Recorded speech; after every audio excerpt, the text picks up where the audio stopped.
And it's apparently even more spectacular in person, but compared to, Lisa Vanderpump, everybody, like, this is the most gorgeous housewife home. They claim that this is in TMZ. The home has been featured on RHOM, and Andy Cohen is on record saying the place is the best house to ever appear in a Bravo series, period.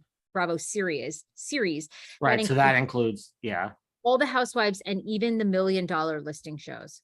What? Yeah, that even the $1 million listing shows. Oh my gosh. Okay, so wow. Well, this might be why Anna Concose's RHOM is texting me about how great this house is, even two years ago.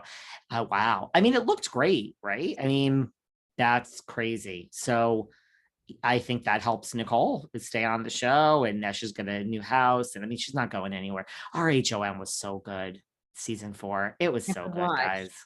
Okay. Well, let me tell you, it was good.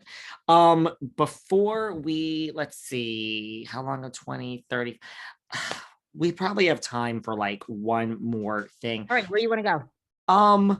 Let's talk about Below Deck for a minute.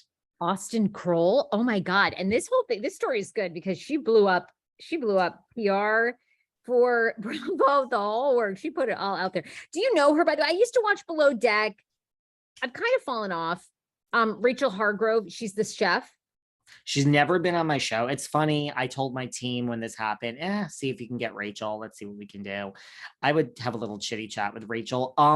Look, I think Austen has had between going on, I mean, when Andrea Denver was here from Winter House, Summer House, he said his buddy, it's a direct quote, it got pressed, like Austen regrets going on Summer House. And I mean, Austen, ever since he was on Summer House and just kind of like two-timing, as they say, like Sierra and Lindsay. And I mean, Austen's had some bad PR coming his way. I know Peyton, the girl that was mentioned in this, so I guess Rachel tweeted out about what like a pig Austen is, right? That's kind of where this started. Yeah, I mean, essentially it started, with a tweet that Austen is, quote, a drunk cokehead.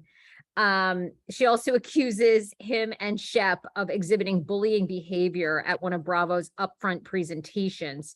She wrote, "Cheers to the most narcissistic twat on Bravo" on July 26th after seeing an article about Trop Hop. Following the post, Rachel received a message from someone at Bravo PR, basically saying, it's Peyton from Bravo PR. Saw your tweet about Austen from Southern Charm. Wanted to reach out. It's not in our best interest to have you saying negative things about other shows on the network. Each show and talent should support each other or just say nothing at all. And then Rachel wrote back, "Just make sure the drunk cokehead knows to not talk to me again." Then after that, they asked for a little more context, vowing they would make sure he won't say anything again. Rachel recounted a run-in she and Austen had in Florida. He was in Tampa, Fort Lauderdale, where I live. We met up. But what was actually good was I met his brewing team. We were all hanging out. He didn't like the fact I don't party and was doing his whole thing, being an idiot, she recalled, adding that Austen had contacted her days later. Rachel then said she crossed paths with Austen and Shep up front.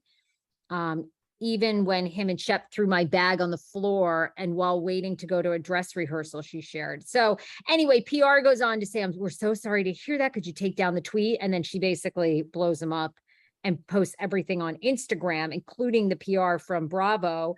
She says she's absolutely no interest in going to BravoCon. She will not be there. And then Austen jumped in her DMs and goes, "Rachel, what the F?"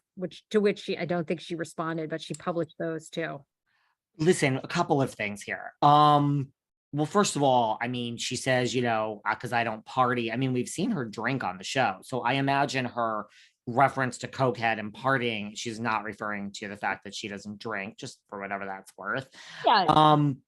I love when someone doesn't care. I love when you're just honest and you're like, I don't give a fuck if Bravo PR is calling me. I don't give a fuck. I don't care about Bravo PR. I mean, I'm a human being. I was treated like a piece of shit. And you do tend to believe people in those situations, right? Like, why are you just gonna, and maybe there's two sides to every story and maybe you misread it, but I love Rachel on the show. And I have to say, I like the fact that she's like, and I'm not going to BravoCon. I mean, I wonder, I haven't done enough of a deep dive. Was she on the list for BravoCon? Has she now pulled herself out? Or was she not asked for BravoCon? That's my only Good question. caveat. I don't know.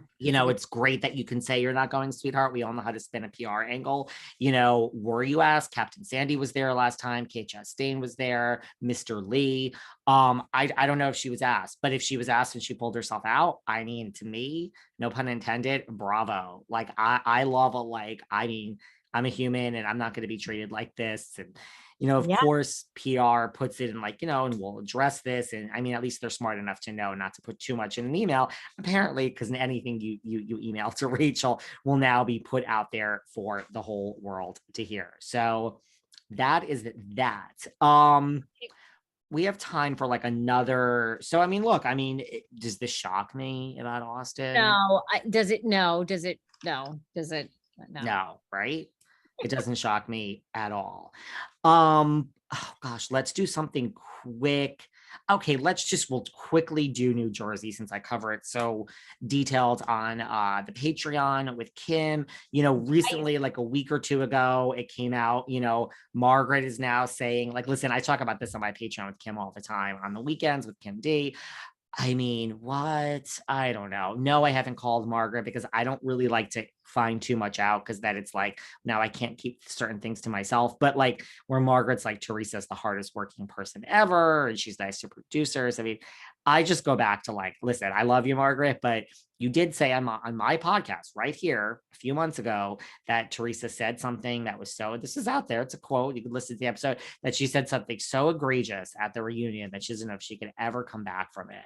And it's like, we didn't see that on the reunion. So I think that's a whole thing, whatever it is, I guess Bravo edited it out. They're like, we're not going to go that low with Teresa. Let's protect her, which they do for everyone. So, I mean, whatever, but what was said and why, how are we here? How are we here? Best friends? I mean, it's okay. Great. Be best friends.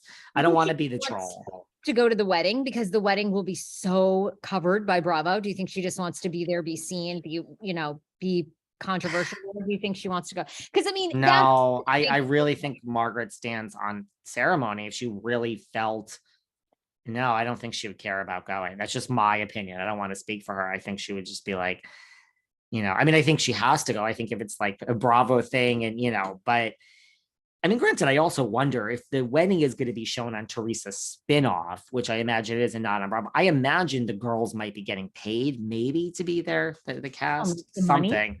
Yeah. But I mean, she doesn't care about that. I guess they're all lovey-dovey, but it's just it's too fast. It's a little too fast. Like, all right. That's a hot take. Know them the best. So I don't know the back workings of Margaret and Teresa and all that. All I know is it just sounds like they're at a better place. Now Margaret